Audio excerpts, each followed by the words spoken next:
మకర రాశి వారికి 4 గ్రహాల తాలూకు ఆనుకూల్యతలు కనబడుతూ ఉన్నాయి.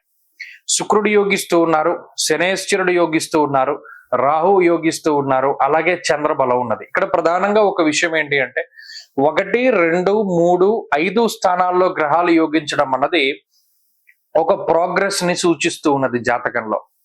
అంటే జీవితంలో ఏదైనా ఎదుగుదల, ఏదైనా సాధించేటువంటి స్థితి, ఇంతకాలం పడ్డటువంటి కష్టానికి ఏదో ఒక సార్థకత అనేటువంటిది దొరకడానికి, లేదా ఆ దొరికి వెతికేటువంటి ప్రయత్నంలో కొంత సఫలీకృతం అంది ఏదైనా కొన్ని ముందుగా మనకి ఏదైనా చిన్న చిన్న విషయాలు దాని ప్రతిఫలం రూపంలో అందడానికి కూడా అవకాశం ఉంటుంది.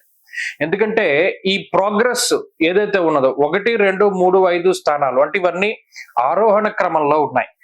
ఆ గ్రహాలు కూడా చంద్రుడు, రాహువు, శనేశ్వరుడు ఇలా యోగిస్తూ ఉన్నటువంటి తరుణంలో అనుకున్న పనులన్నీ చక్కచక్క పూర్తి అవుతూ ఉంటాయి. ప్రభుత్వ సంబంధిత పనులైనా, ప్రైవేట్ గా మనం చేసేటువంటి పనులైనా, లేదా ఏ పని మనం ప్రారంభించినా సరే దానిలో విశేషమైనటువంటి ప్రతిఫలం కనబడుతూ ఉంటుంది. చాలా స్పీడ్ గా రిజల్ట్ కనబడుతూ ఉంటుంది. అటువంటి వాటికి గ్రహస్థితి కారణమవుతూ ఉంటుంది. ఉద్యోగ వ్యాపారాల పరంగా ఉండేటువంటి గ్రహస్థితి బాగున్నది. ఉద్యోగ మార్పు, వ్యాపారానికి సంబంధించినటువంటి విషయాలు ఇవన్నీ కూడా యోగించడానికి ఎక్కువ అవకాశాలు ఉన్నాయి. అలాగే ఆర్థిక పరిస్థితులు బాగున్నాయి. ఈ వారంలో కుటుంబ పరిస్థితులు బాగున్నాయి. అలాగే ఆరోగ్య పరిస్థితులు బాగున్నాయి. సంతానోత్పత్తి, సంతానానికి సంబంధించినటువంటి పురోగతి చాలా బాగుంటుంది. విదేశీయానానికి సంబంధించినటువంటి విషయాలు, విదేశాల్లో స్థిరత్వము, నివాసము, కొనసాగింపు ఇటువంటి వాటికి సంబంధించినటువంటి విషయాల్లో ఒక పాజిటివ్నెస్ అనేటువంటిది కనబడుతూ ఉంటుంది. అంటే ఏదైనా మనకి కలిసి వచ్చేటువంటివి, మంచిగా జరిగేటువంటివి ఇవన్నీ కూడా కనబడుతూ ఉంటాయి.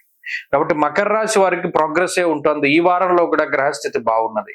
ఒకే ఒక్క విషయం పట్ల జాగ్రత్త వహించాలి. సప్తమ, అష్టమ స్థానాల్లో పాపగ్రహ సంపత్తి ఇది మీకు అనారోగ్యం కాదు కానీ కుటుంబ సభ్యులకి, జీవిత భాగస్వామికి కానీ లేదా ఇంకొకళ్ళకి కానీ కుటుంబంలో ఏదో ఒక సమస్యను సృష్టిస్తుంది. వారి యొక్క సమస్యల యొక్క ప్రభావం మీ మీద పడుతుంది. మీరేదో పద్ధతిగా ఈ పని ఇలా చేసుకుందాం అనుకునేటువంటి తరుణంలో ఆ ప్రణాళికలన్నీ మారిపోతూ ఉంటాయి ఈ మిగతా విషయాల వల్ల. అదొకటి గుర్తుపెట్టుకోవాల్సినటువంటి సూచన.